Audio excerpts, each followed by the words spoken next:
Hello students, करते हैं question number 31 का सॉल्यूशन। टू डिस्क्स हैं आपके पास, उनके मासेस के रेशियो गिवन है m1:m2, वो है 1:2, और उनकी रेडियस का रेशियो गिवन है r1:r2 1:8। ठीक है, वो h हाइट से दोनों बारी बारी, एक छोटी डिस्क है एक बड़ी डिस्क है, दोनों एक एक करके जो है h हाइट से ड्रॉप किए जाते हैं। ठीक है ना, रिलीज़ किए जाते हैं। तो उनके जब वो नीचे आ जाएंगे तो उनकी वेलोसिटी का रेशियो बताना है, पहले और दूसरे की वेलोसिटी का रेशियो अपन को बताना है।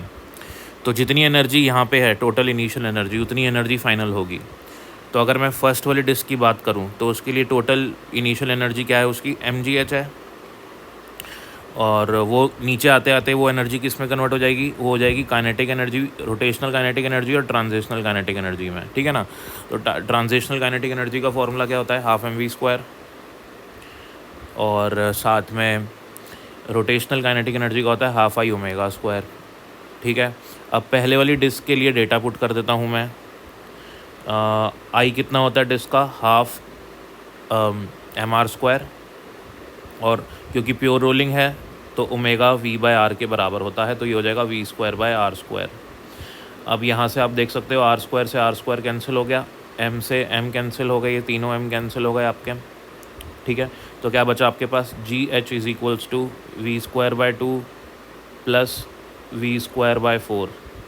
तो यहाँ से मैं क्या लिख सकता हूँ, v² कॉमन ले लेते हैं बाहर, 1/2 प्लस 1/4 इक्वल्स टू GH। ठीक है, तो v² is equals to 1/2 plus 1/4 हो जाएगा 2 + 4 GH। और इसको अगर हम फर्दर सॉल्व करते हैं तो ये हमारे पास बन जाता है 6/8, यानी कि 3/4। तो v² हो जाएगा हमारा 4/3 GH के बराबर।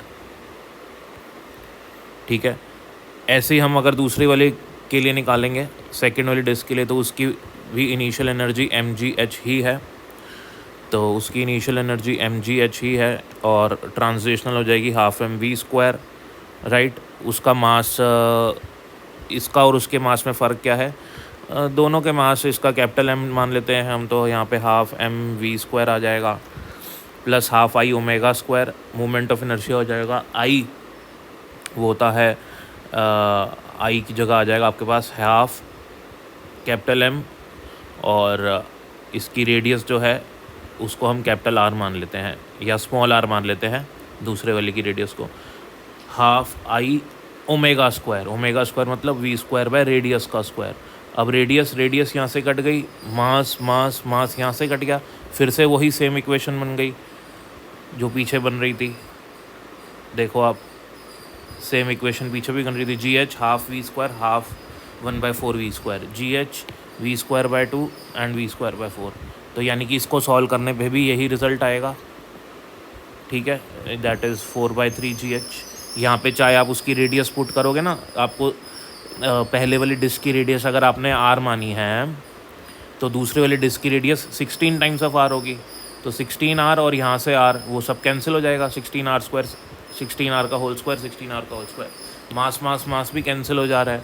यहाँ से हमको दिख रहा है कि दोनों की जो वेलोसिटी होगी वो रेशियो बराबर ही होगा, तो v1:v2 जो रहेगा वो हमारा 1:1 के बराबर ही रहने वाला है। So this is the answer for this particular question. Keep watching Simran Sir channel. Thank you.